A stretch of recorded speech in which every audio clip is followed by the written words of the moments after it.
ನೀವೇನಾರು ಹೇಳಿ ನಾವು ಮಾಡೋದು ಮಾಡ್ತೀವಿ ಅಂತಾರೆ. ನೀವೇನಾರು ಹೇಳಿ ನಮ್ಗೆ ಈಸ್ಕೊಳ್ಳೋದು ಅಭ್ಯಾಸ ತಪ್ಪಕ್ಕಾಗಲ್ಲ.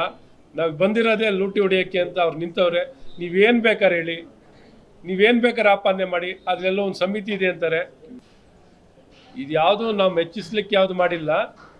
ಒಂದು ಮೈತ್ರಿ ಪಕ್ಷವಾಗಿ ಒಂದು ಅವಕಾಶ ಇರ್ಬೋದು ಅನ್ನೋಂಥ ಎಕ್ಸ್ಪ್ಲೋರ್ ಮಾಡ್ತಾ ಇದ್ದೀವಿ. ಎಕ್ಸ್ಪ್ಲೋರ್ ಮಾಡಿ ಇವತ್ತು ಅಭ್ಯರ್ಥಿನ ಕಣಕ್ಕಿಳಿಸ್ಬೇಕು ಅಂತ ಮಾತುಕತೆ ನಡೆದಿರುವಂಥದ್ದು. ಇವತ್ತು ಅರ್ಜಿ ಕೊನೆ ದಿನ ಇದೆ. ಅದಾದ್ಮೇಲೆ ನೋಡೋಣ ಮಾತುಕತೆ. ಇವತ್ತು ಅರ್ಜಿ ಮಾತಾಡ್ತಾರೆ ಎನ್ಟಿಐಗೆ, ಬಿಜೆಪಿಗೆ, ಮತ್ತೊಂದು ಕಡೆ ರಮೇಶ್ ಜಾರಕಿಹೊಳಿ ಅವರು ವಿನ್ನರ್ ಆಗೋದು. ಯಾವ ರೀತಿ ಒಗ್ಗಟ್ಟು, ಯಾವ ರೀತಿ ಇದನ್ನು ಫೇಸ್ ಮಾಡ್ತೀರಾ ನಿಮ್ಮ ಪಾರ್ಟಿ? ಪ್ರಜಾಪ್ರಭುತ್ವದಲ್ಲಿ ಒಂದು ಕುಟುಂಬ ಅಂದಾಗ ಅವರದು ಸ್ವಾತಂತ್ರ್ಯ ಇರುತ್ತೆ, ಅವರ ಅಭಿಪ್ರಾಯಗಳನ್ನು ವ್ಯಕ್ತಪಡಿಸಿದ್ದಾರೆ. ಹಾಗಾಗಿ ನಾವು ಒಗ್ಗಟ್ಟಿಲ್ಲ ಅನ್ನೋಂಥ ಪ್ರಶ್ನೆ ಇಲ್ಲ. ಸಂಪೂರ್ಣ ಒಗ್ಗಟ್ಟು. ಭಾರತೀಯ ಜನತಾ ಪಾರ್ಟಿಯ ಸಿದ್ಧಾಂತಗಳ ಮೇಲೆ ಪ್ರತಿಯೊಬ್ಬ ಕಾರ್ಯಕರ್ತ, ಪ್ರತಿಯೊಬ್ಬ ನಾಯಕನು ಬದ್ಧರಾಗಿದ್ದಾರೆ. ಮತ್ತೊಮ್ಮೆ ನರೇಂದ್ರ ಮೋದಿಯವ್ರನ್ನ ಅಧಿಕಾರಕ್ಕೆ ತರಲಿಕ್ಕೆ ಇಡೀ ದೇಶವೇ ಸಜ್ಜಾಗಿದೆ.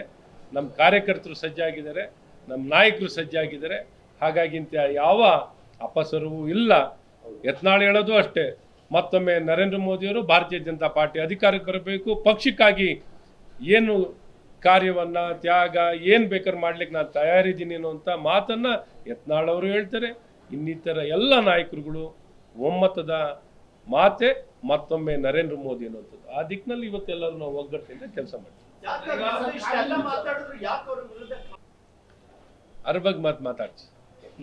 ಮಂಗಳೂರಿನ ಶ್ರೀರಾಮನ ವಿಚಾರವಾಗಿ ಶಾಲೆಯಲ್ಲಾಗಿದ್ದಕ್ಕೆ ಶಾಸಕರ ಮೇಲೆ ಎಫ್ಐಆರ್ ದಾಖಲಿಸುವಂತ ಕೆಲಸ ಆಗಿದೆ. ವೇದವ್ಯಾಸಕರ್ ಮತ್ತು ಭರತ್ ಮೇಲೆ ಎಫ್ಐಆರ್ ದಾಖಲಾಗಿದೆ. ನನಗೇನು ಹೆಚ್ಚು ಮಾಹಿತಿ ಇಲ್ಲ ಅದ್ರ ಬಗ್ಗೆ ಮಾತಾಡ್ತೀನಿ. ಅಲ್ಲ, ಯಾಕಂದ್ರೆ ಅವರು ಭರತ್ ಶೆಟ್ಟಿ ಶಾಸಕರಿಲ್ಲಂತೂ ನಾನು ಶಾಲೆ ಹತ್ರ ಹೋಗೇ ಇಲ್ಲ, ಆದ್ರೂ ನನ್ನ ಮೇಲೆ ಎಫ್ಐಆರ್ ಹಾಕಿದ್ರೆ ಉದ್ದೇಶಪೂರ್ವಕವಾಗಿ ಹಾಕುವಂತ ಕೆಲಸ ಆಗ್ತಾ ಇದೆ ರಾಜ್ಯ ಸರ್ಕಾರದಿಂದ ಅಂತ ಪ್ರಶ್ನೆ. ನೋಡಿ, ಕಾಂಗ್ರೆಸ್ ಸರ್ಕಾರ ಕರ್ನಾಟಕದಲ್ಲಿ ಅಧಿಕಾರಕ್ಕೆ ಬಂದಾಗ್ಲಿಂದಲೂ ತಮ್ಮ ಅಧಿಕಾರವನ್ನ ದುರ್ಬಳಕೆ ಮಾಡ್ತಿದ್ದಾರೆ. ಇದೇ ಸನ್ಮಾನ್ಯ ಡಿ.ಕೆ. ಸುರೇಶ್ ಅವರು ದೇಶ ವಿಭಜನೆ ಮಾತನ್ನು ಹೇಳಿದ್ದಾರೆ. ಇನ್ನೇ ಯಾಕೆ ಕೇಸ್ ದಾಖಲು ಮಾಡಿಲ್ಲ? ಈ ರೀತಿ ಹಲವಾರು ಸಂದರ್ಭದಲ್ಲಿ ಕಾಂಗ್ರೆಸ್ಸಿನ ನಾಯಕರು ಮನ ಬಂದಂತೆ ಹೇಳಿಕೆಗಳನ್ನು ಕೊಟ್ಟಿರುವಂಥದ್ದಿದೆ. ನಮ್ಮ ಭಾವನೆಗಳಿಗೆ ಧಕ್ಕೆ ತರುವಂಥದ್ದು ಮಾಡಿದ್ದಾರೆ. ನಾವೇನು ನಮ್ಮ ಸಂಸ್ಕೃತಿಯ ನಂಬಿಕೆ, ನಮ್ಮ ಧರ್ಮದ ನಂಬಿಕೆ ಬಗ್ಗೆನೂ ಪ್ರಶ್ನೆ ಮಾಡ್ತಾರೆ.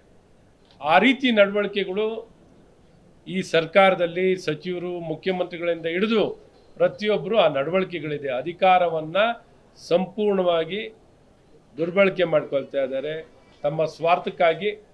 ನಾವು ಕಾನೂನಾತ್ಮಕವಾಗಿ ನಾವು ಹೋರಾಟ ಮಾಡಿಕೊಂಡು ನಾವು ಏನು ಕ್ರಮವನ್ನು ವಹಿಸಬೇಕು, ನಮ್ಮ ವಿಚಾರಗಳನ್ನು ರಕ್ಷಿಸ್ಕೋಬೇಕು, ಅದನ್ನು ಪರಿಣಾಮಕಾರಿಯಾಗಿ ಮಂಡಿಸ್ಲಿಕ್ಕೆ ನಾವೆಲ್ಲ ಪ್ರಯತ್ನಗಳನ್ನು ಮಾಡ್ತೀವಿ. ಕಾನೂನು ಚೌಕಟ್ಟಲ್ಲೇ ಇದಕ್ಕೆ ಉತ್ತರ ಕೊಡುವಂಥ ಕೆಲಸ ಮಾಡ್ತೀವಿ.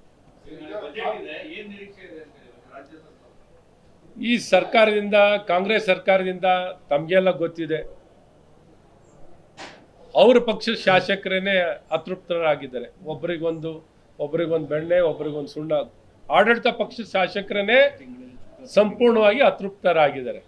ಪ್ರತಿಪಕ್ಷದವ್ರಿಗಂತೂ ಅವ್ರಿಗೆ ಲೆಕ್ಕಕ್ಕೆ ಇಲ್ಲ. ಪ್ರತಿಪಕ್ಷದ ಶಾಸಕರ ಕ್ಷೇತ್ರಕ್ಕೆ ಯಾವ ಅನುದಾನವನ್ನು ಕೊಡೋದು ಬಿಡಿ, ಕೊಟ್ಟಂಥ ಅನುದಾನವನ್ನೇ ಹಿಂಪಡೆಯುವಂಥದ್ದು, ಅಡಚಣೆ ಮಾಡೋವಂಥದ್ದು, ಸಮಸ್ಯೆ ನಿರ್ಮಾಣ ಮಾಡೋವಂಥದ್ದು, ಈ ರೀತಿ ನಡವಳಿಕೆಗಳನ್ನು ಈಗಾಗಲೇ ನೀವು ನೋಡಿದ್ದೀರ. ಮತ್ತು ಈ ಒಂದು ಸರ್ಕಾರದಲ್ಲಿ ಹಾಲು ಉತ್ಪಾದಕರಿಗೆ ದುಡ್ಡು ಕೊಡೋಕ್ಕೆ ದುಡ್ಡಿಲ್ಲ, ಬರದ ಸಮಸ್ಯೆಗೆ ದುಡ್ಡು ಕೊಡೋಕ್ಕೆ ದುಡ್ಡಿಲ್ಲ, ಯಾವ ಒಂದು ಕನಿಷ್ಠ ಅವಶ್ಯಕತೆಗಳನ್ನು ಪೂರೈಸಲಿಕ್ಕೂ ಸಂಪೂರ್ಣವಾಗಿ ವಿಫಲರಾಗಿದ್ದಾರೆ. ಯಾವ ಒಂದು ಹಣಕಾಸಿನ ಕೊರತೆ ಈ ಸರ್ಕಾರಕ್ಕಿದೆ. ಹಾಗಾಗಿ ಏನನ್ನೂ ಈ ಸರ್ಕಾರದಿಂದ ಬಯಸಲಿಕ್ಕಾಗಲ್ಲ. ಏನೇ ಅವ್ರು ಹೇಳಿದ್ರು ಅದು ಪೇಪರ್ ಮೇಲೆ ಇರ್ತದೆ ಹೊರತು ಯಾವುದೂ ಅನುಷ್ಠಾನ ಆಗಲ್ಲ. ಯಾವುದೇ ಅಭಿವೃದ್ಧಿ ಕಾರ್ಯಗಳು ಗುತ್ತಿಗೆದಾರರಿಗೆ ಪೇಮೆಂಟ್ ಆಗೋದಾಗಲಿ, ಈಗಿನ ಅಭಿವೃದ್ಧಿ ಕಾರ್ಯ ನಡೀತಿರೋದನ್ನು ಮುಂದೆ ಸಾಗಲ್ಲ. ಇರಿಗೇಷನ್ ಡಿಪಾರ್ಟ್ಮೆಂಟಲ್ಲಾಗಲಿ, RDPRನಲ್ಲಾಗಲಿ ಯಾವುದೇ ಸಾಗಲ್ಲ. ಇರಿಗೇಷನ್ ಡಿಪಾರ್ಟ್ಮೆಂಟಲ್ಲಾಗಲಿ, RDPRನಲ್ಲಾಗಲಿ, ಯಾವುದೇ ನಗರದಲ್ಲಾಗಲಿ ಯಾವ ಅಭಿವೃದ್ಧಿ ಕಾರ್ಯವನ್ನು ಈ ಸರ್ಕಾರದಿಂದ ನಾವು ಬಯಸಲಿಕ್ಕಾಗಲ್ಲ. ಆಡಳಿತ ಪಕ್ಷದ ಶಾಸಕರಾಗಲಿ, ಸರ್ಕಾರದಲ್ಲಿರೋರೇ ಆ ಮಾತನ್ನು ಹೇಳ್ತಿದ್ದಾರೆ. ಹಾಗಾಗಿ ನೀವೇ ನೋಡಿದ್ದೀರ, ಈಗಾಗಲೇ 8 ತಿಂಗಳ ಕಾಲ ಆಗಿದೆ. ಈ ಬಡ್ಜೆಟ್ನಲ್ಲಿ, ಈ ಕಳೆದ ಬಡ್ಜೆಟ್ನಲ್ಲೂ ಅಭಿವೃದ್ಧಿಗೆ ಏನೂ ಕೊಟ್ಟಿಲ್ಲ ಕಾಸು. ಸೊ ಇದ್ದಂಥ ವ್ಯವಸ್ಥೆ ನಡೆಸಲಿಕ್ಕೆ ಇವರು ಅಸಹಾಯಕರಾಗಿದ್ದಾರೆ. ಆರ್ಥಿಕ ಕೊರತೆಯನ್ನು ಇವರು ಕಾಣ್ತಿದ್ದಾರೆ. ಹಾಗಾಗಿ ಕೊಟ್ಟ ಮಾತನ್ನು ಯಾವುದನ್ನೂ ಉಳಿಸ್ಕೋತಿಲ್ಲ.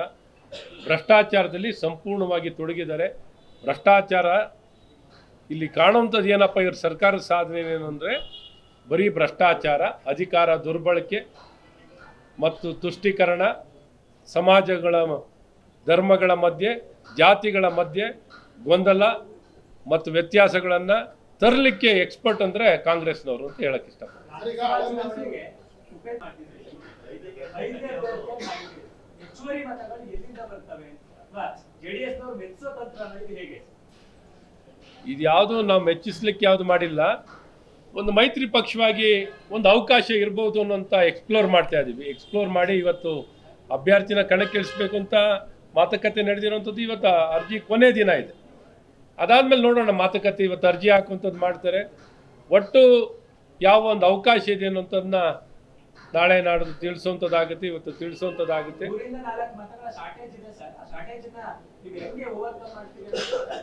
ಚುನಾವಣೆ ಸಂದರ್ಭದಲ್ಲಿ ಫಲಿತಾಂಶ ಘೋಷಣೆ ಆದಾಗ ನಿಮ್ಗೆ ಗೊತ್ತಾಗುತ್ತೆ. ಫಲಿತಾಂಶ ಬಂದಾಗ ಗೊತ್ತಾಗುತ್ತೆ. ವಿಧಾನಸಭಾ ಚುನಾವಣೆ ವೇಳೆ ಗ್ಯಾರಂಟಿ ಯೋಜನೆ ವಿರೋಧಿಸಿ ಕಾಂಗ್ರೆಸ್ ಈಗ ಬಜೆಟ್ ಇದೆ, ಲೋಕಸಭಾ ಚುನಾವಣೆ ಇದೆ, ಜನಪ್ರಿಯ ಬಜೆಟ್ ಏನಾರ ಆಗುತ್ತಾ ಅಥವಾ ಹೇಗೆ? ಇವರಿಂದ ಏನು ಜನಪ್ರಿಯತೆ ಏನು ಬಯಸ್ಲಿಕ್ಕಲ್ಲ. ಇವರೇನು ಗ್ಯಾರಂಟಿಗಳನ್ನು 5 ಗ್ಯಾರಂಟಿಗಳನ್ನೇನು ಕೊಟ್ಟಿದ್ದಾರೋ ಅದನ್ನೇ ಪರಿಣಾಮಕಾರಿಯಾಗಿ ಅನುಷ್ಠಾನವನ್ನು ಮಾಡೋದ್ರಲ್ಲಿ ಸಂಪೂರ್ಣವಾಗಿ ವಿಫಲರಾಗಿದ್ದಾರೆ. ಗೃಹಲಕ್ಷ್ಮಿ ಯೋಜನೆ ಆಗಲಿ, ಗೃಹ ಜ್ಯೋತಿ ಯೋಜನೆ ಆಗಲಿ, 200 ಯೂನಿಟ್ ಕೊಡ್ತೀನಿ ಅಂತ ಹೇಳಿದ್ರು. ಮಾದೇವಪ್ಪರ್ಗೆ ನಿನಗೂ ಕೊಡ್ತೀವಿ, ಕಾಕಾ ಸಾಹೇಬ್ರಿಗೆ ಕೊಡ್ತೀನಿ ಅಂದರು. ಕೊಟ್ಟರು ಏನು ಕೊಟ್ಟರು ಅಷ್ಟೇ.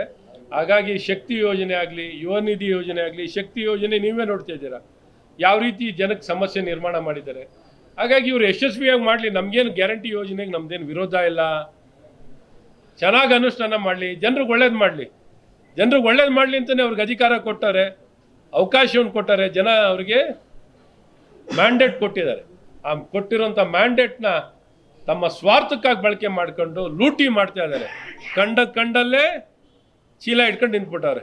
ATM ಸರ್ಕಾರ, ಮನೆ ಮಕ್ಕಳು, ಕುಟುಂಬ ಎಲ್ಲ ಸುತ್ತಮುತ್ತಲು ಎಲ್ಲರೂ ಬ್ರೋಕರು, ಎಲ್ಲರೂ ಏಜೆಂಟ್ಗಳು. ಏಜೆಂಟು ಬ್ರೋಕರ್ ಸರ್ಕಾರ ಅಂದರೆ ಇದು ಕಾಂಗ್ರೆಸ್ ಸರ್ಕಾರ ಅಂತ ಹೇಳಕ್ಕೆ ಇಷ್ಟಪಡ್ತೀನಿ. ಕೆಂಪಣ್ಣ ಅವರು ಬಿಜೆಪಿ ವಿರುದ್ಧ ಆರೋಪ ಮಾಡಿದಾಗ ಸಿಎಂ ಮಾಡಿ ತುಂಬಾ ದೊಡ್ಡ ಅಭಿಯಾನ ಮಾಡಿದ್ರು. ಯಾಕೆ ಬಿಜೆಪಿ ಅವರಿಗೆ ಕೆಂಪಣ್ಣ ಆರೋಪ ಮಾಡಿದಾಗ ಒಂದು ಅಭಿಯಾನ ಪ್ರೊಟೆಕ್ಟ್ ಮಾಡೋದು ಬಿಜೆಪಿ ಆಗ್ತಾ ಇಲ್ಲ ಅಂತ? ಎಲ್ಲ ಮಾಡ್ತಾ ಇದ್ದೀವಿ. ಈ ಬಂಡಗೆಟ್ಟ ಸರ್ಕಾರ ನೀವೇನಾರು ಹೇಳಿ ನಾವು ಮಾಡೋದು ಮಾಡ್ತೀವಿ ಅಂತಾರೆ. ನೀವೇನಾರು ಹೇಳಿ ನಮ್ಗೆ ಈಸ್ಕೊಳ್ಳೋದು ಅಭ್ಯಾಸ ತಪ್ಪಕ್ಕಾಗಲ್ಲ. ನಾವು ಬಂದಿರೋದೇ ಲೂಟಿ ಹೊಡಿಯೋಕ್ಕೆ ಅಂತ ಅವ್ರು ನಿಂತವ್ರೆ. ನೀವೇನು ಬೇಕಾದ್ರೆ ಹೇಳಿ, ನೀವೇನು ಬೇಕಾದ್ರೆ ಆಪಾದನೆ ಮಾಡಿ, ಅದರಲ್ಲೋ ಒಂದು ಸಮಿತಿ ಇದೆ ಅಂತಾರೆ. ನಾಗಮೋಹನ್ ದಾಸ್ ಎನ್ಕ್ವೈರಿ ಕಮಿಟಿಗೆ ಜುಡಿಷಿಯಲ್ ಕಮಿಷನ್ ತಗೊಂಡೋಗಿ ಕೊಡಿ. ಅದಕ್ಕೂ ನಮ್ಮ ಅವಧಿ ಕೊಟ್ಟಿದ್ದಾರೆ ಹೊರತು ಈ ಅವಧಿಗೇನು ವಿಸ್ತರಣೆ ಮಾಡಿರಲಿಲ್ಲ. ಹಾಗಾಗಿ ನೀವೇನು ಆಪಾದನೆ ಮಾಡ್ರೂ ಬಂಡ್ರಾಗಿ ನಿಂತ್ಬಿಟ್ಟಿದ್ದಾರೆ. ಹಾಗಾಗಿ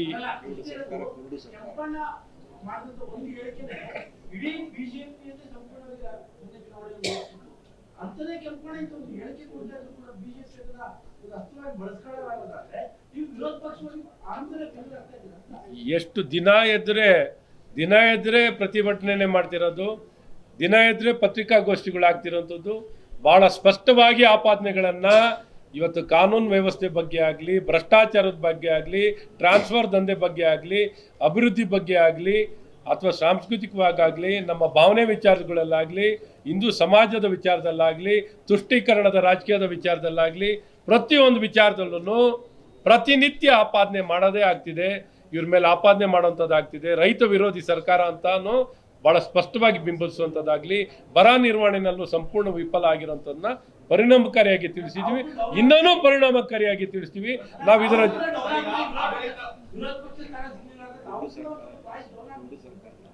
ಯಾರ್ದು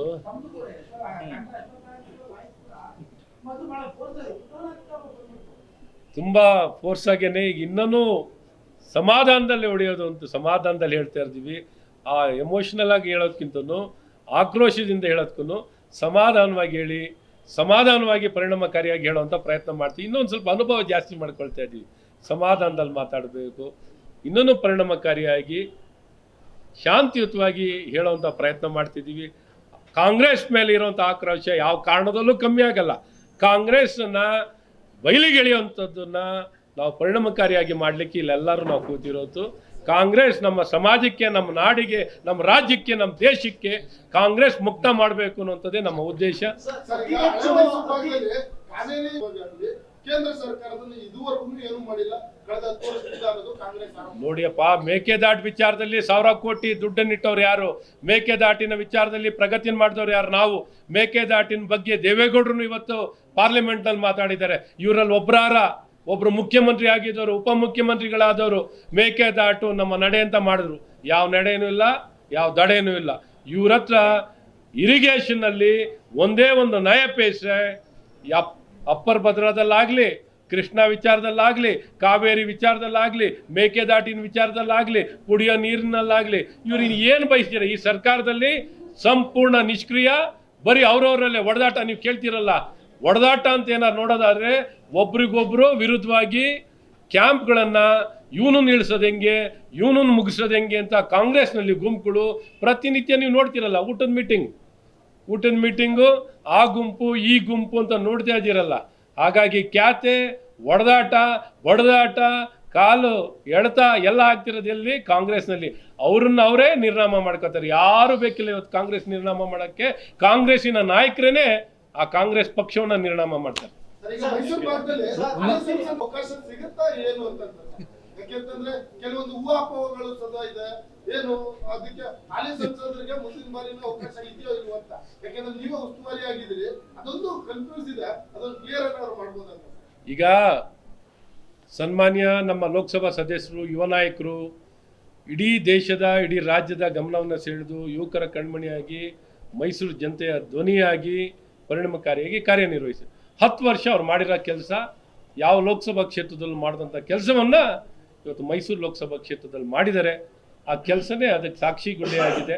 ಹಾಗಾಗಿ ಸೀಟಿಗೆ ನಮ್ಮ ಎಲ್ಲ ಸಂಸದೀಯ ಮಂಡಳಿ, ಪಾರ್ಲಿಮೆಂಟ್ರಿ ಬೋರ್ಡ್ ಇನ್ಯಾರು ಘೋಷಣೆ ಮಾಡೋಕ್ಕಾಗಲ್ಲ. ಇಲ್ಲಿ ಪಾರ್ಲಿಮೆಂಟ್ರಿ ಬೋರ್ಡ್ ಬಿಟ್ಟರೆ ಇನ್ಯಾರು ಘೋಷಣೆ ಮಾಡಲ್ಲ. ಅವ್ರು ಘೋಷಣೆ ಮಾಡಿದಾಗ ನಿಮ್ಗೆ ಹೇಳ್ತೀವಿ.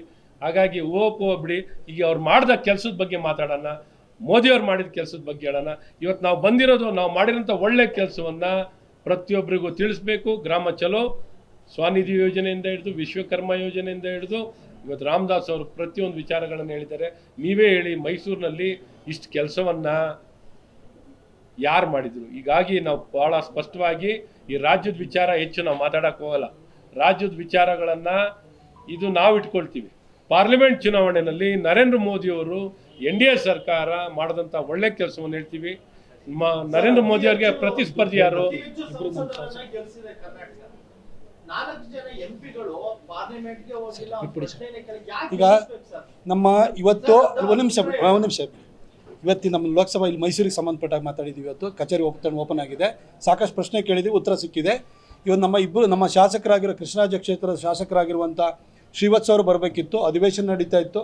ಅಶ್ವಥ್ ನಾರಾಯಣ ಸಾಹೇಬರು ಮಾತ್ರ ಅಲ್ಲಿಂದ ಬಂದಿದ್ದಾರೆ. ಹಾಗೆ ನಮ್ಮ ಸುಜಾ ಕುಶಾಲಪ್ಪನವರು ಅವರು ಕೂಡ ಬರಬೇಕಿತ್ತು. ಅಧಿವೇಶನ ನಡೀತಾ ಇತ್ತು, ಅವರು ಬಂದಿಲ್ಲ.